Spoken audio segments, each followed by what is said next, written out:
15. Okay, the default stop loss, you can set this in pips. There's 15 pips. I'll go ahead and set that to 30.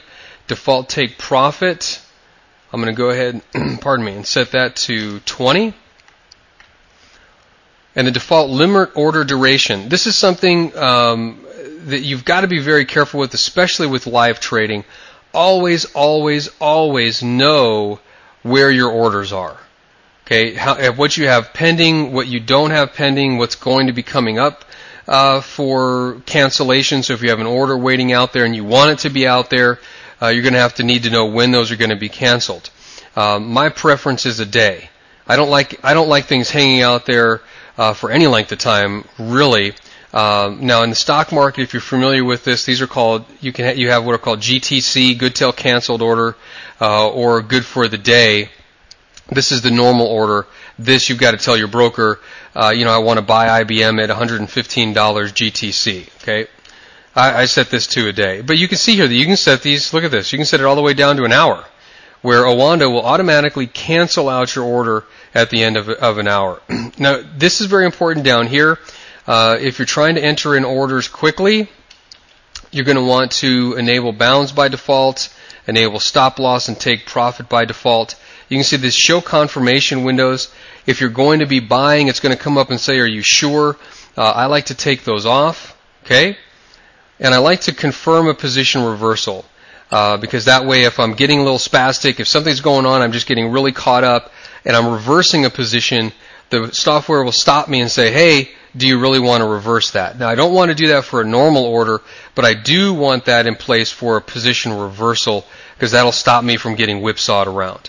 Now I'll go head over here to the miscellaneous. This, the show action buttons, this is applying to the side here. Dual bid ask columns. If I wanted the dual bid ask columns, let's go ahead and hit apply. And okay, let's go ahead and click on that. The dual bid ask columns applies here. You can see now we've got the bid and ask column. Go over to miscellaneous, take that off, hit apply. Now you can see that it's just giving you the slashed price. Okay, so it doesn't have the dual column. If you do have the dual column, click apply again.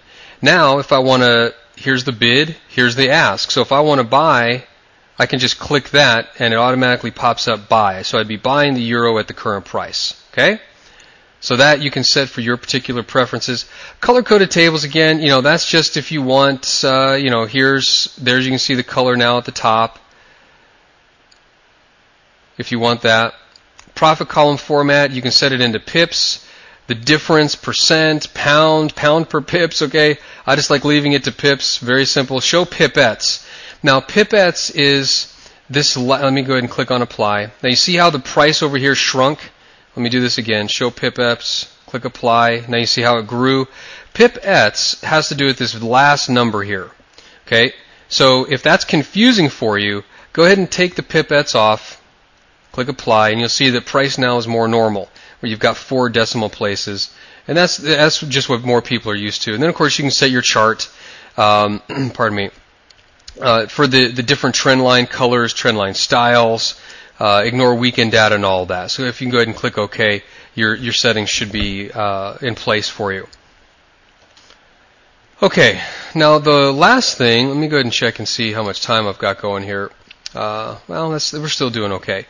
The last thing that I want to talk about are some of the resources, but I think now on reflection, I think what I'll do is let me end this movie here, and I'll go ahead and start another movie for some of the resources and some of the other functions for the game.